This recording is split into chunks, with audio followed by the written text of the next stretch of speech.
Good evening, and thank you for listening.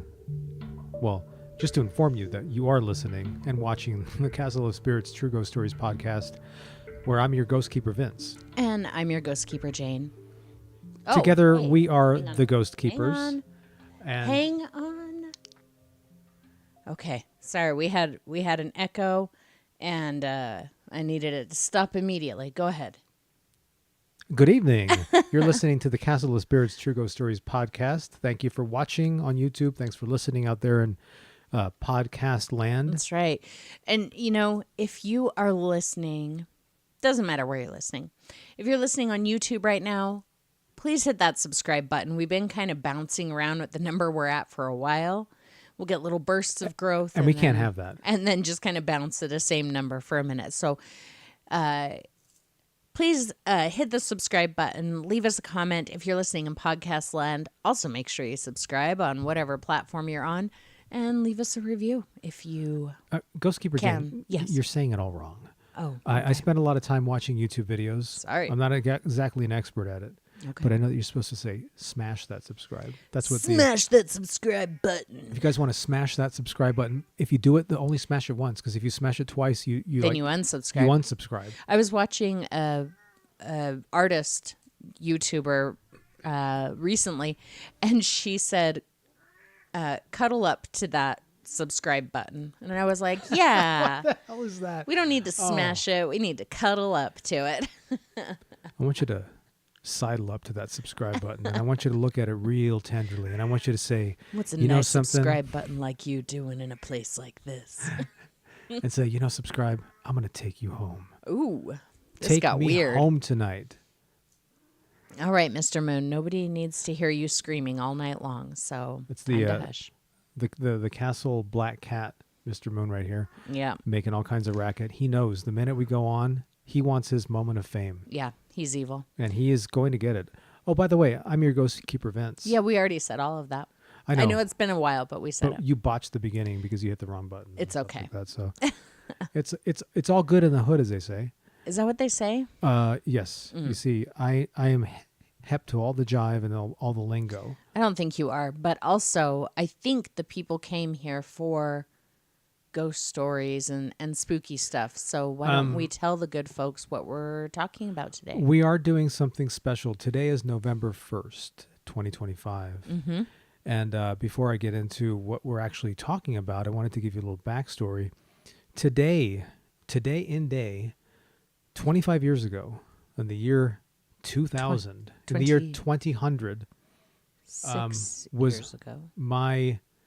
This is the year 2025, and 2000 was 25 years ago. Okay, Dear, whatever. I'm with trembling hands and feet. I'm embarking upon the 26th year with this one. Yes. And 25 years ago, last night, she collected me from California, and Yeah. we made the road trip from California to where we now reside in the castle. Mm-hmm. And I have to say that there hasn't been a single day that I have regretted making that decision.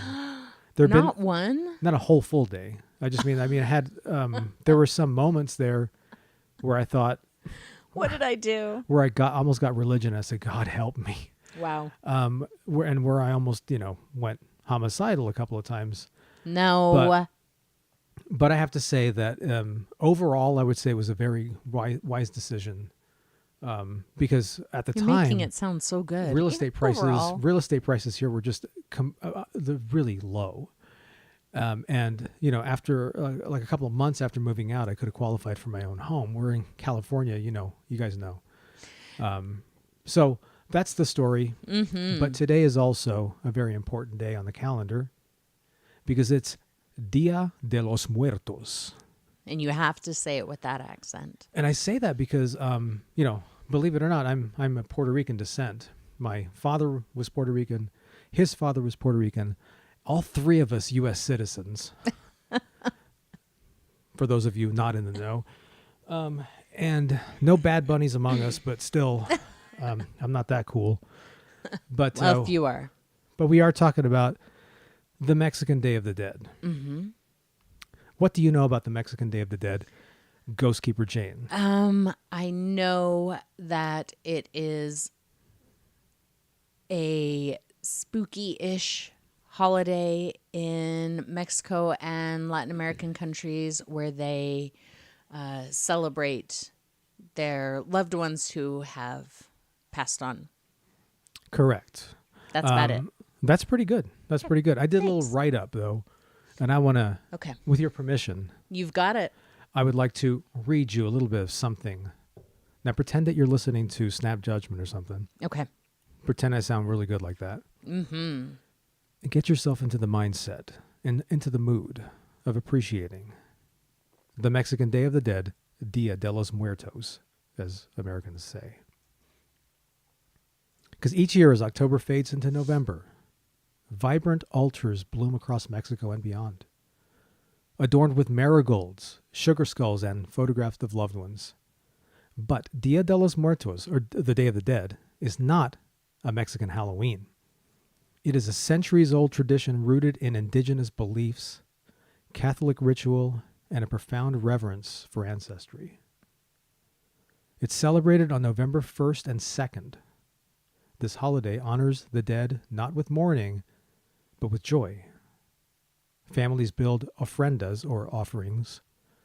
These are elaborate home altars that they layer with candles, food, and personal mementos to welcome the spirits of departed relatives.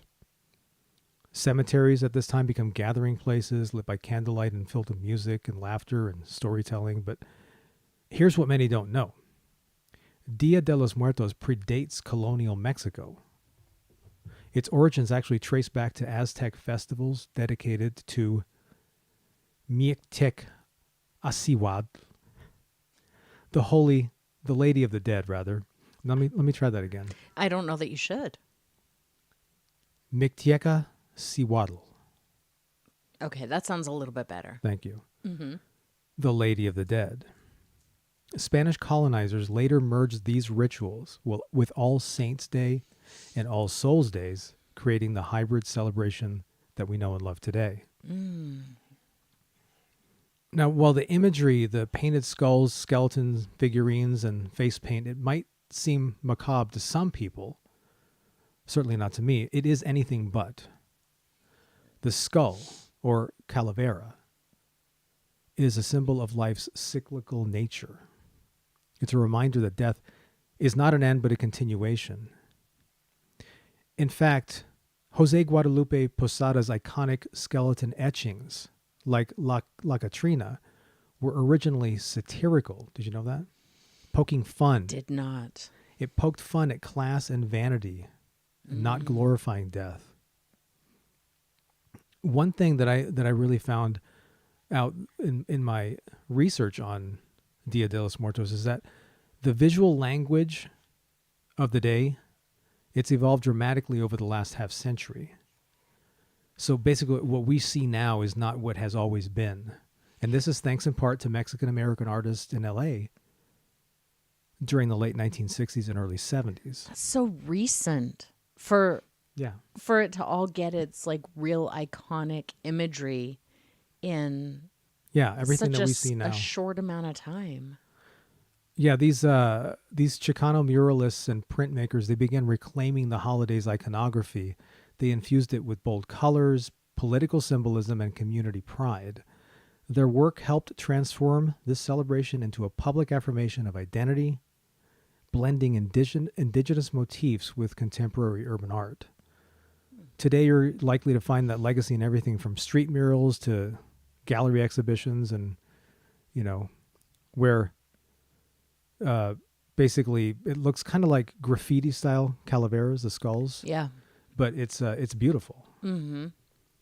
And while Dia de los Muertos is deeply Mexican, its spirit is not just Mexican. It is also unmistakably American too.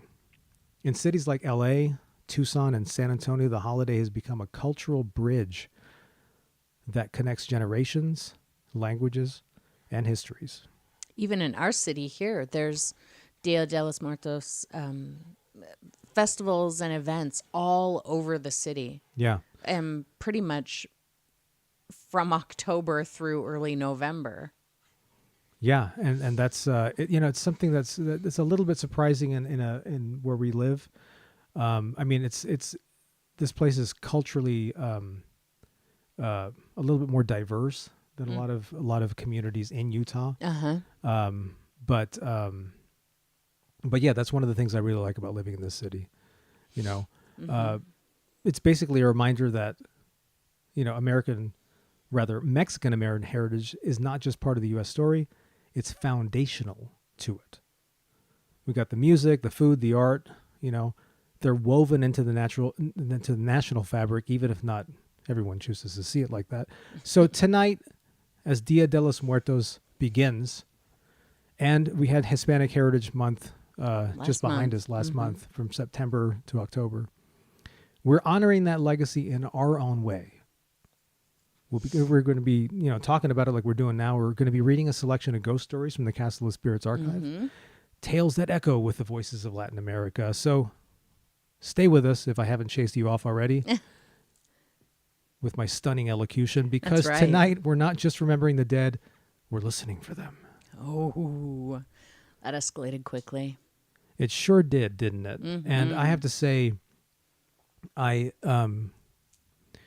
guys know me by now. I love Mexican food, but I can't have it right now because I'm working on my figure. He is. And, he's trying to get his girlish figure back. I'm trying to achieve my beach body by December 1st, and I don't think it's going to happen. I mean, if your body's on a beach, it's a beach body. No, well, yeah, it's a beach dad body, even though I'm not a dad, more like a grandpa. Yeah, I have grandpa body. Holy hell. He's got grandpa bod. Oh, I just give up. Gramp bod. I give up. Let me have another drink here. Well, how about while you sit there and cry about your gramp bod, my lost youth, your gramp bod, I'm going to tell you a story. Oh, you got some stories. Cool. Do it. This is a story that was submitted to the Castle of Spirits earlier this year, and it is submitted by anonymous, but it's not a story that happened to them. They were just sharing this piece of information. I have heard of this story for years, and it is fascinating, so I had to read it. So on the Castle of Spirits website, it was submitted in Spanish, so I ran it through like Google Translate. The Spanish version is on the website above, and then if you just scroll down a little, you'll find the English version. That story that was submitted like in the last 6 months or so? It was submitted in April, of 25. So this story takes place in a bridal shop in San Luis Potosi, and it is called the La Leyenda de La Pascualias. Actually, I've heard it Pascualita, so I'm gonna say Pascualita. Isn't it La Leyenda? No. Leyenda, yeah. I'm sorry, guys. I was born in Puerto Rico, but I did not grow up there. All right. So in English, this is the legend of Pascualita, the bride who never left. In 1924, in the historic city of San Luis Potosi, Mexico, lived a young woman named Pascualia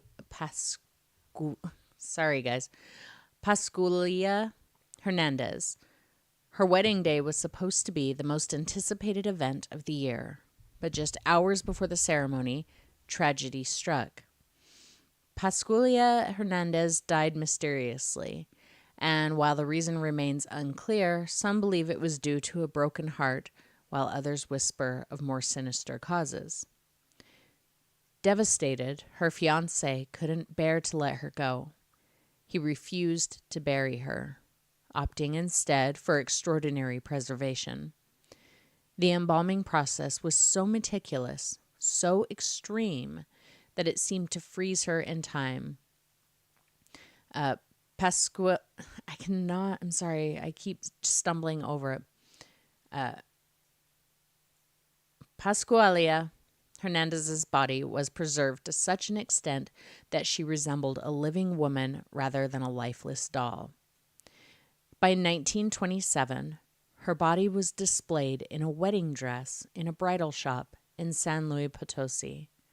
Her figure so lifelike that it seemed she could awaken at any moment. The name of the shop remains unknown to this day, adding to the mystery surrounding her. As the years passed, strange rumors began to circulate. Some said her eyes followed passers-by, and others spoke of the noise of her dress moving in the stillness of the night. But the most disturbing rumors concerned her position. It was said that Pascualita didn't remain motionless in the window. At times, she would inexplicably change position, moving from one place to another without anyone touching her. Visitors who came to see her only found her figure in a different position each time, as if she had moved of her own volition. Those who claimed to have seen it swore that the change was so sudden, so unnatural, that it could only be explained by something supernatural. To this day, the legend of La Pascualita persists, her preserved figure remaining forever as a symbol of lost love and suspended time. Although the bridal shop that once housed her has disappeared, her story lives on. Her presence is a chilling reminder that some mysteries are never fully explained. Now, that was kind of a quick version of the story. Yeah. But one of the reasons that people feel like that was a real body, also aside from, the movement and everything, is she apparently had features that looked extraordinarily real. I wasn't able to find photographs of this, but I did hear that she had like varicose veins and like blemishes on her legs, but I couldn't find any photos of that. I will say, I think her face looks like a mannequin, like Oh, you've got a picture? a really realistic mannequin, but I think her face looks like a mannequin. That's a mannequin's face, yeah. However, But, have you seen her hands? no, are you going to show me her hands? Oh, girl, I'm about to show you her hands. I love it when she calls me that. All right, let's see. Here we go. Here's one of her hands. Okay, now that's, I know that a lot of artists have trouble with the human hand, and they may have sawn one on or sawed one off of a corpse or something and stuck it on there. Now, let me ask you a question. Does that look like a mannequin hand, or does it No, look like that a looks corpse like hand? that looks like the hand of a corpse. Yeah, It does. but it looks like it's in good shape. It doesn't look like a person's hand. It doesn't look like a mannequin hand. It looks like a corpse hand. And guys, if you're watching and also if you're listening, we're gonna have links to those images online. That's the other hand. They both look like that. Yeah, we'll put images on Facebook and Instagram. You can also Google them. They're pretty easy to find, but those look like very real hands to me. Yeah, they really do. So it makes you kind of wonder.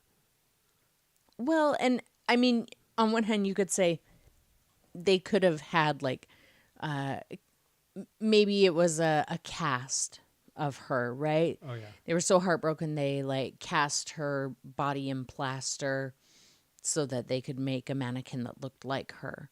And you could say that that's where the realism comes from in her hands, because I'm telling you, these look like real hands.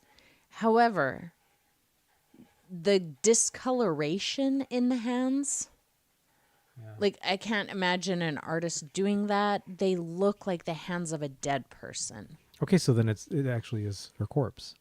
I don't know Her about preserved that. body.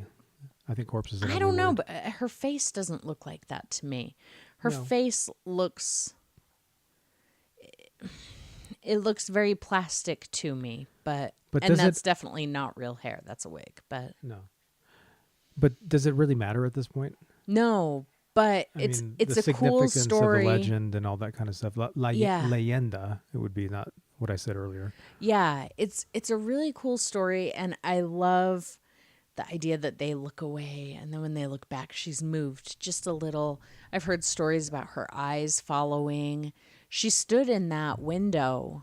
I think, when did I can't remember when the dress place disappeared, but it hasn't been terribly long, I don't think. Maybe 20 years. And so she like stood in that window for, upwards of 70 years. It's kind of If cool. the I if like the that story. legend is to be believed. Yeah. Well, and legends are legends for a reason. Yeah. I think most legends have a basis in truth, Yeah, I think there's and got to be at least a grain of truth somewhere in there. but the at some point when a legend becomes a legend, it becomes not important that whether you know it's true or not, Yeah. because there's an underlying value there. I think about the significance and what it means to people Yeah. when it's like when you hear a story that resonates with you deeply. It doesn't really matter if it was written, if it was true or false, or what it Right. was, if something hits you in the heart, you just let it hit you in the heart. Yes, I agree. But I really like that story. So when that was submitted, whoever it was who submitted that, thank you. I was super excited when we got that one. Yeah, me too. I've seen it there for a while, and I haven't looked into it. And I was kind of saving some of the cooler stories. I knew we knew a couple of months ago that we wanted to do something special like this. Yeah. Well, and sometimes the really good stories, I hold on to them for like the right moment when it's going to have the right impact. And so that one was kind of on the back burner. I was like, it's got to be right. And then we decided we were going to do that, or we solidified that we were going to do this. And I was like, reading that one. Yeah. So, what about you? Do you have a story? I do have a story. I would love to hear it. As we sit here and we enjoy each other's company, Are we? and we enjoy my stammering, I am moved to remember a time when we didn't have a very loud black cat that sat between us and ruined our Just recordings. screams and screams. I'm just kidding, of course.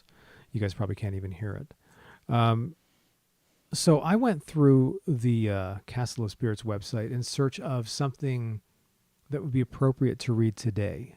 Now, we were, there's a couple of La Llorona stories in there. There's a lot of them. I think there's a couple of chupacabra mentions, even though chupacabra, I believe, is a Puerto Rican myth or legend that, or cryptid, if you believe in those. Yeah. If you believe in that sort of made its way to mainland USA, and then or to Mexico, or Southern California or something like that. I don't know. All of them. All those areas. But we're kind of trying to touch on some things that are not as spoken of. Mm-hmm. Some stories that are maybe just a little less known. Yeah. And so this is a really cool story that's been on the website for a very long time. It was submitted in July of 1999 Ooh. by Claudia Rodriguez in Texas, USA. And it's called, "Why Do We Have to Respect the Dead?" My mother is from Mexico, and she told me this story, which occurred to my grandmother's cousin in response to my question, why do we have to respect the dead?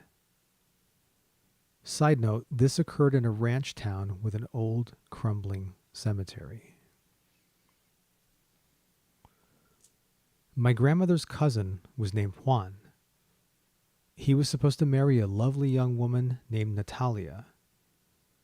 But 3 weeks before the wedding, Juan's great-aunt died. He went to the burial, greatly saddened by his aunt's death, but also very giddy because of his impending marriage.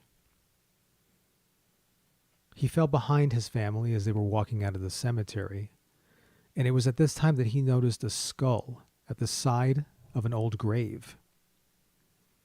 Juan kicked the skull and told it, "Hey, why don't you come to my wedding?" And then he ran away happily. 3 weeks later, Juan married Natalia in a beautiful ceremony. As he was entering the church, however, Juan noticed a figure completely dressed in black, including a veil, sitting in the last pew. He didn't give it much thought, but at the reception he noticed the same figure was now sitting at the last table. He asked his sister, Marina, to offer the figure refreshments, which Marina did, but she came back and reported that the figure was a woman and that she didn't want anything. When the sun began to set, the figure got up and approached Juan. She told him that since he had invited her, that he had to take her home. Juan got scared, and he went to the priest and told him all about the mysterious figure. The priest advised him to take a baby with him and to give the woman a ride home. The priest also told Juan that he was to keep the baby with him at all times, no matter what the woman said.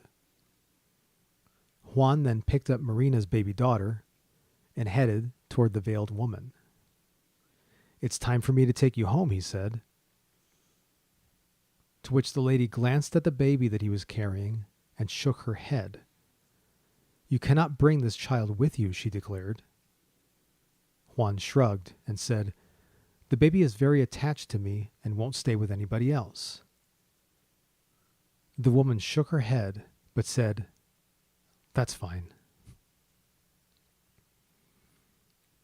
Juan led the lady to his car and he began driving. The lady began to give him explicit directions to her domicile.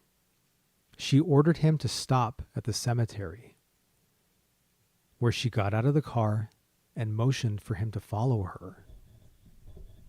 He did, still carrying the baby. The woman turned to Juan and told him, "You really don't remember me, do you?" Juan shook his head. The woman led him to a grave. "A while ago," she said, "you came to this place and disturbed my peace. I was going to take you into my grave with me so you could suffer the punishment, but I cannot, for you have an innocent with you. You must learn to respect the dead," she said. And with that, she stepped on the grave and removed her veil. Her face was a bare skull. Juan screamed and ran out of the cemetery and jumped into his car. When he got back to the car, he drove quickly, and within a few days, he and his wife left the ranch for good. My mom says that Juan and Natalia had a good life, but that Juan never forgot his experience and continued to share the story. And that, my friends, is why we have to have respect for the dead. Ooh. Submitted by Claudia in Texas in July 1999. That was a tour de force. Yeah, man. First of all, if you ever see a skull in a cemetery, maybe Don't kick it. I wouldn't kick it. Don't be a douche. No, don't even touch it. You never know. Right. Maybe let the authorities know, because I don't think skulls are supposed to be on the surface. No, if you see a skull in a cemetery on the surface, call the police. Yeah, let Or someone maybe know. contact somebody that works at the cemetery and say, "Hey, is this yours?" But don't just kick it. No. That's the first. And then don't invite it to come to your wedding or anything else, because he was risking a lot by talking smack to a skull in a cemetery. Yeah. But it's also a lesson, I think, in a little bit too much pride. There are a lot of people in this world who walk around filled with pride, a sense of not ownership, but a sense of sort of invincibility when they're young. And I know this. Yeah, we've all because been I'm there. young and invincible. No, but because I was once. Yeah. And I hope that I continue to be, but I'm much younger than I will be someday. But and the same to you as well.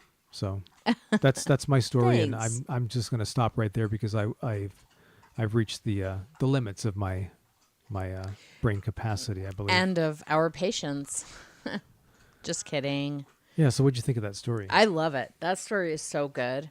I can't believe that story's I came been across there. it while I was looking for stories today, and I remember you said, because we try not to like give too much away to each other about what stories we're reading. Right.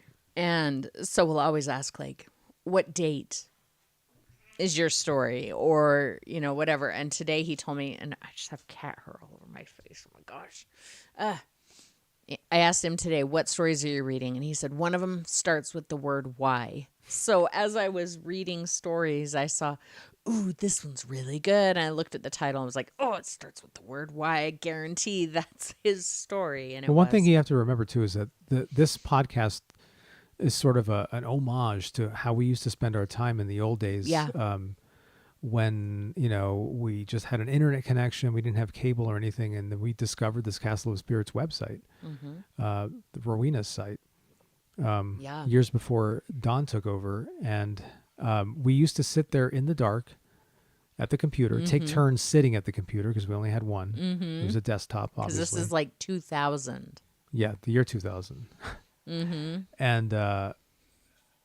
And then try and scare the hell out of each other by reading these Take stories turns. in the dark. We'd take turns reading them back Yeah, and forth. like, okay, it's your turn, it's my turn, and then we'd scare each other and you know, have a good time. So yeah. I always have to try and remember that. I think you said recently, you said, what would you have said if I had told you all those years ago that we're sitting here reading these stories, but in another 25 years or so, we're going to be running this website and we're going to be doing a podcast where we share the stories on the website by reading them to other people. And I would have thought, oh my God, you mean I died and went to heaven? That's like the coolest thing in the world. It is pretty dang cool, you guys. We do feel pretty lucky. And, you know, just want to thank everybody for continuing to submit your Yeah. stories.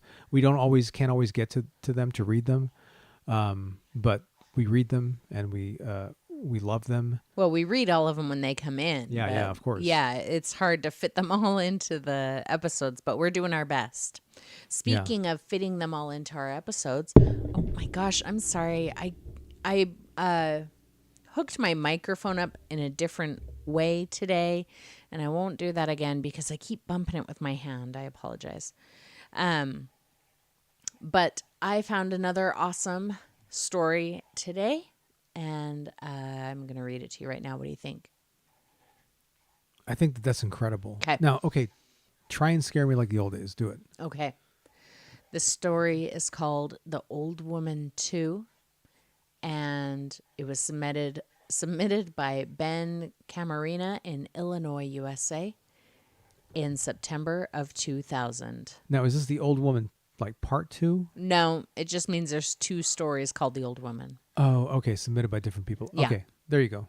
I'm sorry. Go ahead with the old woman 2. Thanks. My father told me this story that happened to him. The story takes place many years before I was born. My father and 2 of my uncles were walking to a graveyard in Mexico. It was the Day of the Dead, a day to honor the dead in Mexico. My dad and uncles were getting tired and thirsty from the long walk. They spotted a house and decided to rest. They knocked on the door. An old lady answered the door and asked what she could do for them. They asked if they could have some water. The lady was very kind and told them to have a seat while she got the water. She went into a door at the end of the room. My dad got worried when the old lady did not return. One of my uncles noticed the odd shape of the thing they were sitting on. He was curious and asked my dad what they were sitting on. They got off of the seat and discovered that they were not sitting on a bench. They were very shocked and scared to find that they were sitting on a coffin. They were even more frightened when they saw a picture of the old lady on the coffin. They immediately ran out of the house. When they turned around, the house was nowhere to be found. And thank you again to Ben Camarena in Illinois, USA for submitting The Old Woman 2 in September of 2000. That was I love that story. just It's a awesome. quick punch, just a quick gut punch. I love stories like that. It's a supernatural 1-2, as they say in the boxing world Yep. of supernatural. And it TKO'd me. Yeah, no kidding, man. There's so many stories that I've heard about people who go to places, they find refuge or take shelter in places, and then when they go back to thank the person who helped them or Yeah. invited them in, they don't find a place. But I've never heard the story about that they walk out and they turn around and it's not And even it's there. gone immediately. Yeah. That would probably shiver me timbers, and I'd probably run screaming. Yeah, I really like that. But some of the stories, and I've kind of told this story a little bit in passing before, but I want to tell it again to the best of my ability, because I have always thought about this. So, Vince, I think I've told you a little bit more in depth. When I was a kid, like in elementary school, I had a friend, and she and her twin brother moved here from somewhere. They had been born in Mexico, and I guess they had gone to school in Mexico. And they came here, and we went to school, and that's where I first heard of La Llorona and all of that stuff. So these two friends of mine would just tell me all of these crazy, scary, like Mexican ghost stories and legends, and just scared the hell out of me as a kid. Yeah. And another friend of ours whose family, I think her grandparents were from Mexico, she was having a slumber party, and so we're all sleeping over there, and we're laying on the living room floor for this slumber party. There's like 8 of us girls, and we're all laying there in sleeping bags and stuff. And my friend Rebecca, whose house we were at, her mom was sitting in the living room on a chair and telling us stories from when her parents lived in Mexico. And this story that she told, just, it has stuck with me forever. I thought it was so scary. So Rebecca was my friend whose house I was at. Her grandfather was having an affair with this woman in town who was apparently known for being a witch of some kind. Ooh. And he eventually tried to break it off with her somehow, and she did not take to that well. He wanted to, be true to his wife and, stop having an affair. And she did not like that. So or maybe she wasn't a witch. She consulted a witch. She wanted to get back at him. That's what it was. Because I remember she was told to go into his house and take something of his and bring it back to the witch. Okay.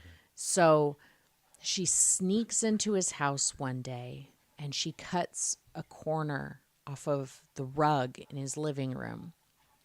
And she took it and gave it to the witch. And I don't remember if we were told what the details of the spell was or whatever it was that the witch did. But she did something with this little square of rug to put like a curse on him or something. So one night he's driving home and he's in his old pickup truck and he's driving down the street and it's dark.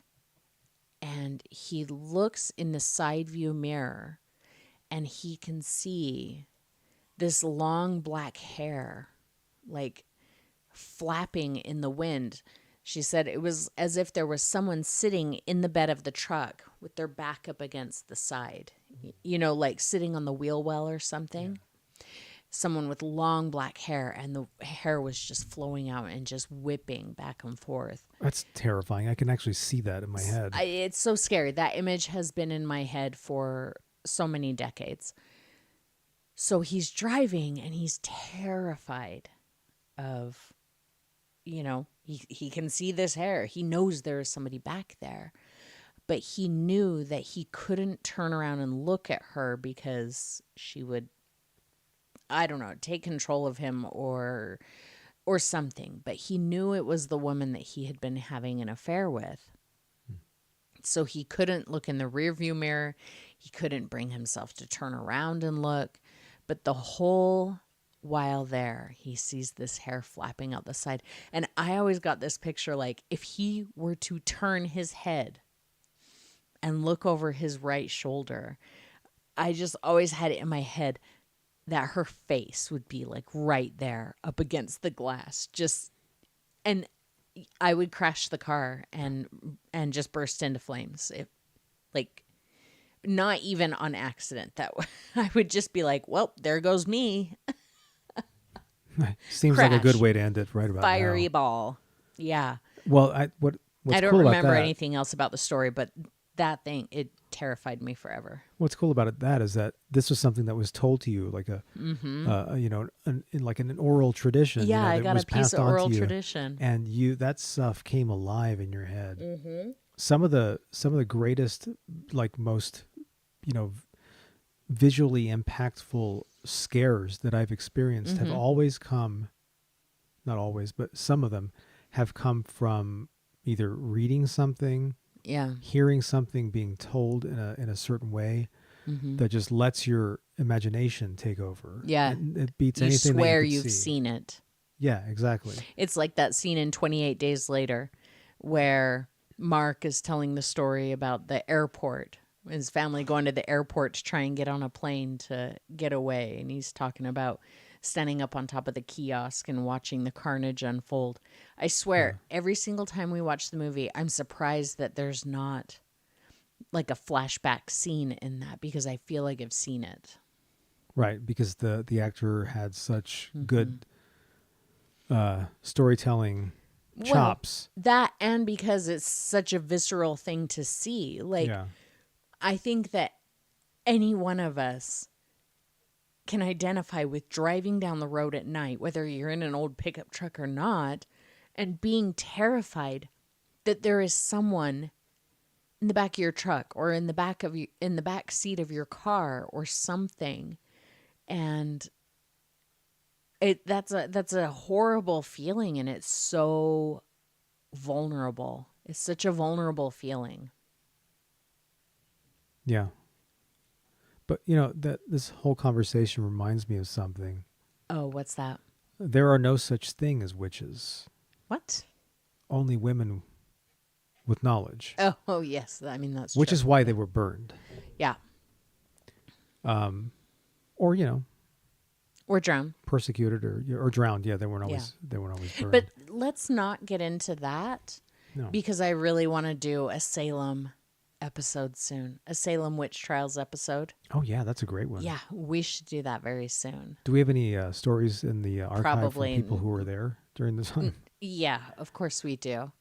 There's probably stories that take place in Salem and, but... Oh my God, yeah, you're right.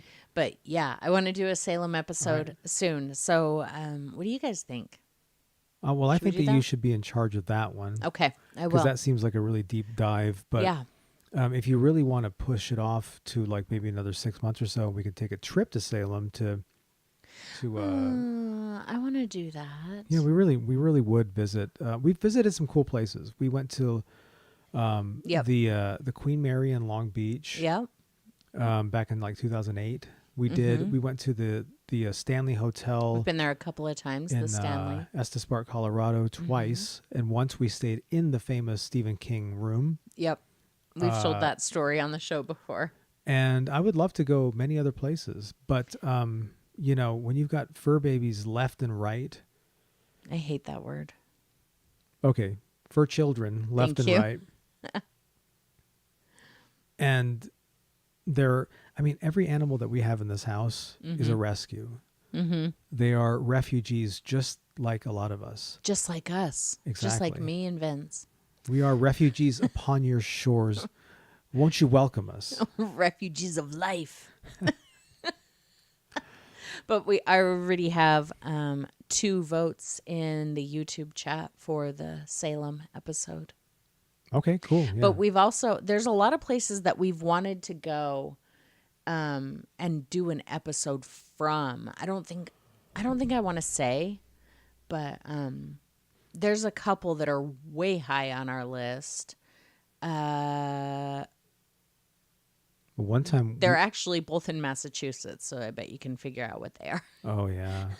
One time we actually took this show on the road, and we took the recorder and we went around town to all the different we did creepy haunted locations, and we talked about them. We thought, well, we're going to show photographs, and then when we got back, we only ended up with part of the recording, so we were kind of bummed about that. But for some reason, half of it didn't record, so we scrapped that idea.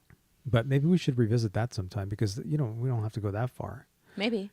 I go to a cemetery practically every day, and that's because, as you know, the hellhound Freya, the castle hellhound. It's the only place she'll go potty regularly. Well, and she's not, like I said, she's a rescue, and she had a rough go of it, so she can't really be taken to a dog park. Otherwise, she'll. Oh no, she would murder the other dogs. She'd murder the other dogs out of a sense of self-preservation. Yeah. Because she was a stray for a while before she was brought in by the system and eventually washed up on our shores. If I can use that analogy one more time and not piss everybody off, including myself. But yeah, so I take her every day, and I was thinking about actually doing something kind of cool, maybe taking some video. Oh yeah. As of our walks, especially now that the fall has begun to fall. And don't forget, guys, if you're listening to this live or anywhere near November 1st, you got to set your clocks back in the United States tonight. Oh, is that tonight? Yeah. Blah. Anyway, just one other thing real quick. Vince, you already kind of know. We are going to be soon means anywhere between tomorrow and the next 3 years. But sometime soon, we are going to be starting a Patreon account. Oh, yeah? I've already signed us up for Patreon, but I don't have anything there. We're still just getting to the point where we're going to sit down and work over all of the details of that. But the reason I bring it up is because Vince mentioned wanting to record a little bit of footage while he walks Freya in the cemetery, but we've also had these really cool ideas that we've wanted to do for a while now. Night drives where we're driving around and just talking off the cuff about creepy things. I originally had the idea that we could do this podcast in a car. Driving around. That's kind of the impetus for this idea. Yeah, because these kinds of conversations are best had in a car at night while you're driving. Are. Like if you were listening to an old Art Bell episode, I don't pretend that there's anything nearly that good in the world anymore, but it'd be kind of cool to try and recreate that. We are as good or better than Art Bell. Yeah. Watch your tongue. Anyway, so Blasphemy. we're planning on doing some of those, and then those will be Patreon exclusives. So I see. Yeah, so we're pretty excited about that. So if you guys want to be kept updated on that, make sure to go to castleofspirits.com and subscribe to our newsletter. We only bug you like once a week, just to remind you of the show. But if you do that, absolutely make sure that you kind of whitelist our email address, because a lot of people sign up, but we end up bouncing off the into spam and things like that, and that's no good for anybody. So if you haven't heard from us in a while, it's because we were picked up by your spam filter. That's true. Another thing too, if you guys listen on Spotify, we're mad. We had, in all of Spotify's infinite wisdom, Vince is big mad. Their first mistake was not choosing Neil Young, and letting him go to Pandora. But anyway, for some reason the Spotify algorithm picked up two of our episodes, two of our recent episodes, and decided that the theme music that we were using, the theme music that we use for every other every 100 single other show episode ever made by us. that suddenly that is pirated music, Yeah. which we wouldn't be that stupid. Right. But it's only on those 2 episodes. So I don't And know one why of those they... episodes was our Halloween episode. Yeah, we're so into Halloween. We're so into Halloween. Like we're Sam Hain into it Halloween. looks like Sam Hain. Because Sam Hain is, well, it's They pronounced know. Samhain. They know. But if you haven't heard that one, it's because you missed it. Spotify And hates us right now. I contested it. And I said, can we move along with this? I mean, this is a BS claim. And they took 10 days. They finally got back to me today, now that Halloween is over, and said, your show will be reinstated within about a week. Yeah. So, So if you ever... we're going to have Halloween again in one more week. If you dig Spotify, you dig Spotify. There's lots of reasons to do that. But if you ever think, gee, I didn't see an episode this week, maybe I should go check somewhere else. Yeah. Yeah. That was a real bummer, but what are you going to do about it? Use iHeartRadio instead. That's what I use. Yeah, I really miss Google Podcasts. I do too. And But I know nothing it was Google. like just a lightweight podcast thing, and it had its issues, but man, I miss Google Podcasts. Yeah, and I miss Google domains and Anyway, this isn't a conversation about Google. We could wrap it back around to what people need to do to make sure that we have access to world domination. And that is by subscribing wherever you listen to us, be that on YouTube or any of your podcast platforms. If you have the ability to leave us a review, please do it. Whatever review that you want to leave, 1 star, 5 star, just make sure that it's 5 star. Yeah, but it doesn't really matter if you leave a 5-star or 1-star review. It's like it just shows that people are listening to us. So even if you want to give us a 2-star review, do it. So even a 1 or a 2-star review, it's like telling 2 friends, kind of. Yeah. It still does the job. I like that. Yeah, it really does. And we hope that you enjoyed this episode. It was our very intention to sort of honor the day, Dia de los Muertos. It's a cool holiday. Which I haven't really. I will admit that I learned a lot by doing the research. Yeah. And I hope that I expressed that in what we did tonight. I wanted to sort of just highlight that because it's something that. Not a lot of people. I hate it when people say it's a Mexican Halloween. It's Mexican because Halloween. It really isn't. Yeah, it's not the same thing. It's really not. Mm-mm. And these kinds of things, happening, right in our town, they're a good thing. So we hope that it continues to do so and to flourish in this melting pot land we call. Oh, he's the castle of spirits. He's pontificating. Anyway, friends, just like we always say, if you like this podcast, you should tell a friend. You really should. But if you happen to hate this podcast, and it happens. First, I would say, why are you listening? Not why do you hate it? I understand, but why are you listening? Because they're going Ignatius Riley on us. Confederacy I hate this dunces. podcast so much I have to listen to it And complain about it. That's right. But we're okay with that. If you're at that point, Ignatius, tell 2 of your enemies. Go to 2 of your enemies and go, you know what, buddy? I hate you so much. Why don't you go blank yourself and listen to the Castle of Spirits podcast? That would make me happy if you did that. It would make us happy too. Just the listening to Castle of Spirits podcast. But if they hear us right now, they're listening. So what are you talking to them? I'm really confused. I don't know. We're going to have to revisit this another time, I think. Yeah, we might have to. Yeah. Okay, well, have a great evening, everyone.